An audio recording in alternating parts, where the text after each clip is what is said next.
श्री गुरुदेव दत्त. अध्याय 8. मच्छिंद्रनाथांचे सूर्याबरोबर युद्ध. मच्छिंद्रनाथ तीर्थे हिंडत हिंडत द्वारकेस गेले. मग गोमतीचे स्नान करून रामचंद्राचे दर्शन घेऊन अयोध्येस आले. तेथे शरयू तीरी स्नान करून रामचंद्राचे दर्शन घेण्याकरता देवालयाकडे चालले. त्यावेळी अयोध्यामध्ये पशुपात या नावाचा राजा राज्य करीत होता. हा सूर्यवंशीय श्री रामचंद्राचा वंशज होय.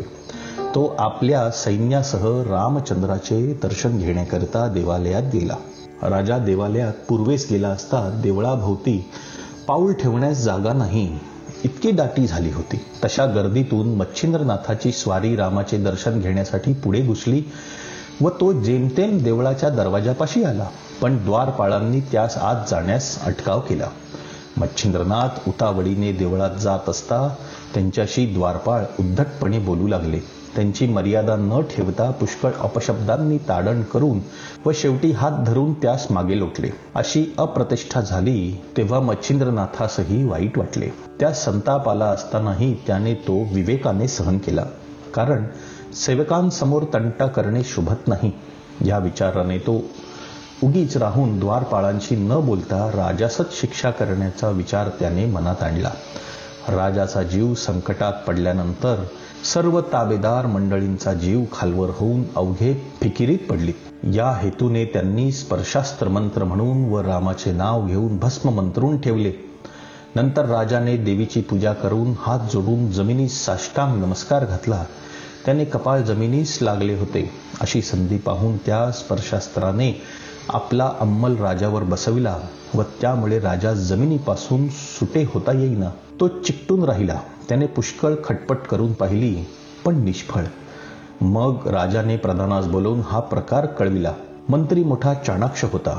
त्याने लागताच बाहेर येऊन कोणाबरोबर कोणाचा तंटाबखेडा झाला आहे काय याची चौकशी करू लागला. त्याने तर्काने असे धोरण बांधले की नगरात कोणी जती किंवा साधू आला असेल त्याचा राजसेवकांनी छळ केल्यामुळे तो रागावला असावा. पण त्याने राग मनात ठेवल्यामुळे भगवंतास ही गोष्ट सहन न होऊन त्याचाच क्षोभ असावा. म्हणून देवीच्या भक्तांचा छळ कदापि कोणी करू नये. येथेही यावेळी असाच काहीतरी छळ राजसेवकांकडून होऊन भगवंतास शस्त्र धरावे लागल्यामुळे ह्या परिणामास गोष्ट आली असावी असा तर्क करून शोध चालविला.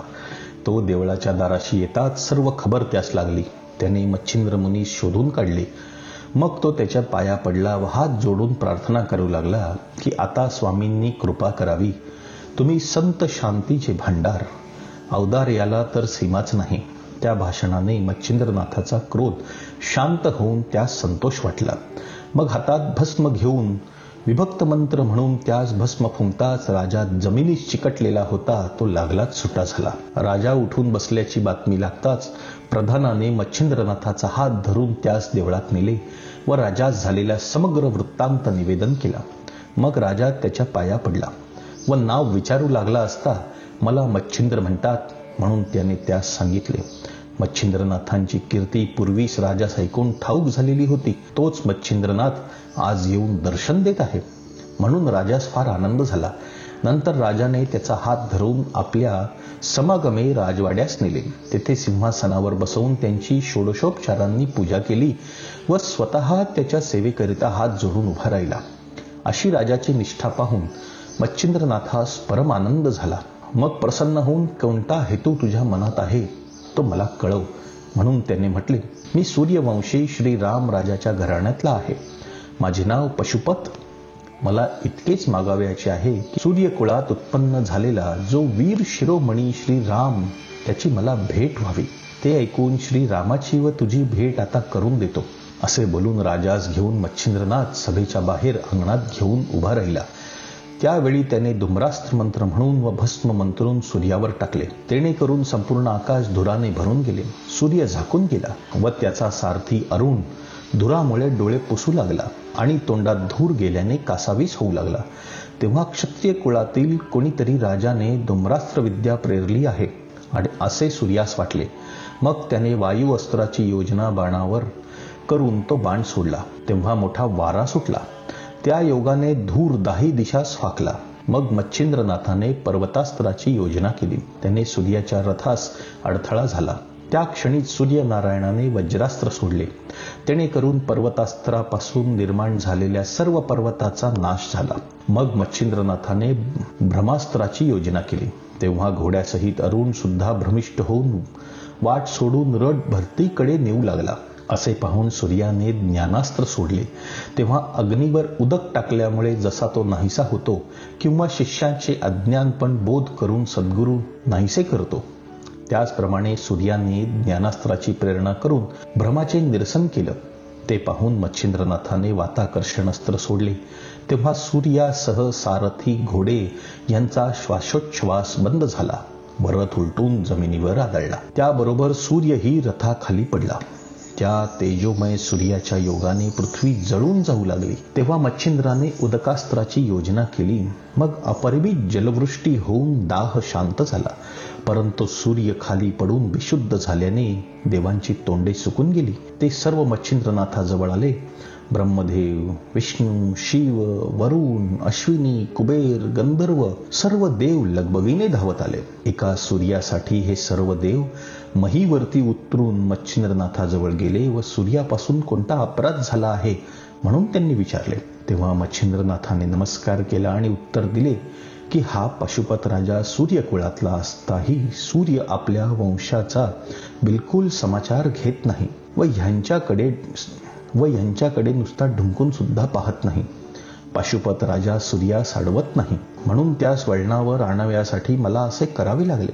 असे करण्यामध्ये आणखी दुसरे हेतू आहेत. माझ्या साबरी मंत्रविद्येला सूर्याचे बिनहरकत साह्य मिळावे व ज्याने सूर्यवंशामध्ये अवतरून विजय ध्वज लाविला त्या श्री रामचंद्राची या पशुपत राजास भेट व्हावी. ह्या राजाचा मजवर पूर्ण लोभ आहे. यास्तव हे चक्रपाणी माझे इतके हेतू पुरवावे. हे ऐकून विष्णूने सांगितले की तुझ्या मनाप्रमाणे सर्व गोष्टी घडून येतील, परंतु अगोदर सूर्याला सावध कर. तो तुझ्या मंत्राला सर्व गोष्टींनी अनुकूल असून तेथे त्याचे नाव घेतले तो तेथे स्वतः येऊन तुझे कार्य पार पाडून देईल. सहज सूर्याचे नाव घेतले असता पातक भस्म होते. मग ते मंत्र प्रयोगाच्या जोडीने घेतले तर फारच उत्तम फल प्राप्त होईल. आम्ही सर्व देव तुझ्या कार्यासाठी उतरलो आहोत. आता विलंब न करिता यास लवकर उठीव. वीरभद्राच्या युद्ध प्रसंगाच्या वेळेस आम्ही तुझ्या म्हणण्याप्रमाणे वागण्याचे कबूल केले. नागपत्र अश्वत्थाचे ठिकाणी तुला वरदाने दिली. असे असता अजून संशयास का पडतोस? असे बोलून सर्व देवांनी दुःखापासून सोडविण्याबद्दल मनस्वी भीड घातली. परंतु मच्छिंद्रनाथांनी सांगितले की पशुपत राजास रामाचे दर्शन करवा, म्हणजे माझ्या मनाला स्वस्थता वाटेल. हे ऐकताच रामचंद्र प्रकट झाले. तेव्हा राजास व नाथास अपार आनंद झाला. नंतर मच्छिंद्रनाथ पशुपत राजासह रामाच्या पाया पडले. त्यास रामाने पोटाशी धरले. त्याच वेळी मच्छिंद्राने रामाची प्रार्थना केली की तुझे नाव श्रेष्ठ होय. शाबरीच्या मंत्र प्रयोगामध्ये तुझे नाव येईल तेव्हा तू येथे हजर राहून ते कार्य सिद्धीस न्यावे व ह्याबद्दल प्रसन्न मनाने वचनादाखल माझ्या हातावर हात द्यावा. हे ऐकून रामाने तिन्ही देवांचा अवतार दत्तात्रय, त्याचा पूर्णपणे वरदहस्त तुझ्या मस्तकावर आहे. तो पूर्ण ब्रह्म नरसिंह अवतार याचीही तुला पूर्ण अनुकूलता. मग मी का तुला सहाय्य न व्हावे? तर तुला मी सर्वस्वी सहाय्य आहे. मंत्रात माझे नाव निघताच मी ते कार्य करीन असे त्यास रामाने वचन दिले. त्यावेळी त्याने असेही सांगितले की तू कवी नारायणाचा अवतार असल्यामुळे आपण उभयता एकच आहोत. असे सांगून सूर्यास उठवण्यासाठी रामाने मच्छिंद्रनाथांचे पुष्कळ आर्जव केले. मच्छिंद्रनाथांच्या त्या वेळेचा आनंद अपरिमित होत. मग मच्छिंद्रनाथाने वायुक्त अस्त्रमंत्र म्हणून भस्म टाकता सूर्य सावध झाला व त्याने सर्व देवांना जवळ बोलवले. सर्व देवांनी त्यास नमस्कार केला.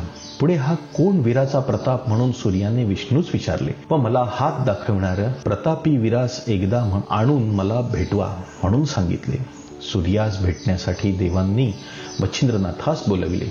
मग सूर्यापासून दाह न व्हावा म्हणून चंद्रास्त्र मंत्रून नाथ त्यास भेटावयास गेले. नमस्कार केल्यानंतर सूर्याने त्यास नाव गाव विचारले असता विष्णूनेच मुळापासून त्यास कथा सांगितली. तेव्हा सूर्याने मच्छिंद्रनाथास साबरी विद्येत सहाय्य असल्याबद्दल वचन दिले. मग पाशुपत राजास त्याच्या पायावर घातले. आपला वंशज पाहून सूर्यास आनंद झाला. मग त्याने समाधान करून सूर्यासह सर्व देव आपापल्या ठिकाणी गेले. मच्छिंद्रनाथही राजाचा निरोप घेऊन व रामाचे दर्शन घेऊन पुढे तीर्थयात्रा करीत चालला. श्री गुरुदेव दत्त.